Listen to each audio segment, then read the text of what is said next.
Israel और Iran के दरमियान एक दूसरे पर हमलों के बाद अब खित्ते में वसी तर तनाज़े का खदशा पैदा हो चुका है। मशरिक़ वुस्ता में जंग ने तेल की आलमी मंडियों में इस वक्त हलचल मचा रखी है और 2022 के बाद एक ही दिन में तेल की कीमतों में सबसे ज़्यादा इजाफा होते भी हमने देखा है।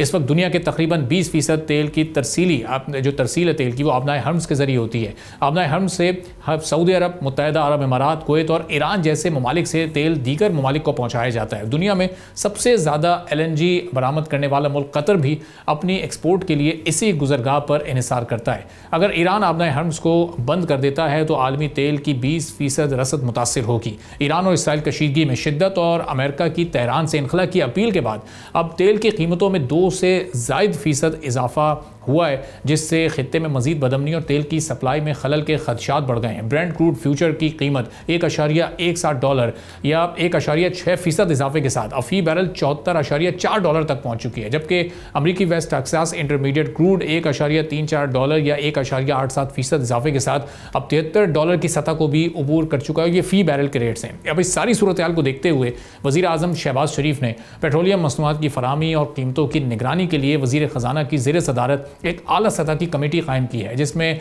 फेडरल मिनिस्ट्रीज़ के आला हुक्काम शामिल हैं, रेगुलेटरी इदारों के नुमाइंदे हैं और तवानाई के माहिरीन भी इसमें शामिल हैं। कमेटी की बुनियादी जिम्मेदारी इंटरनेशनल पेट्रोलियम रेट्स का मुसलसल जायज़ा लेना है, चूँकि ये इन हालात में बहुत ज़्यादा ज़रूरी है, और रसद की मुमकिन रुकावटों की निशानदेही करने के साथ फ्यूचर मार्केट पर भी नज़र रखनी है।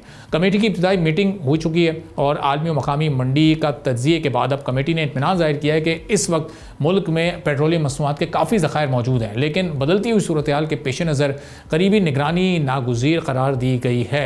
बड़ी बारीक बीनी से निगरानी करनी है। कमेटी के एलामिया के मुताबिक एक वर्किंग ग्रुप रोज़ाना की बुनियाद पर सूरत हाल का जायज़ा लेगा और मुकम्मल कमेटी हफ्तावार इजलास मुनक्किद करके वज़ीर आज़म को सिफारिशात पेश करेगी। तो पाकिस्तान इस वक्त जब ऑयल प्राइसेस कम थी तो पाकिस्तान को एक फिस्कल स्पेस मिला हुआ था, बहुत सारी रिफॉर्म्स करने का, टैक्सेशन के मामलात को बड़ी बेहतरी के साथ कंट्रोल करने का। लेकिन अगर ये ऑयल प्राइसेस अब इस मौजूदा सूरत हाल में ऊपर की जानिब जो कि जा भी रही जाती हैं तो पाकिस्तान की इकॉनमी के लिए मज़ीद कितने चैलेंजेस दरपेश हो सकते हैं, ख़ासतौर पर बजट के बाद की जो सूरत हाल है वो कितनी मुतासिर हो सकती है।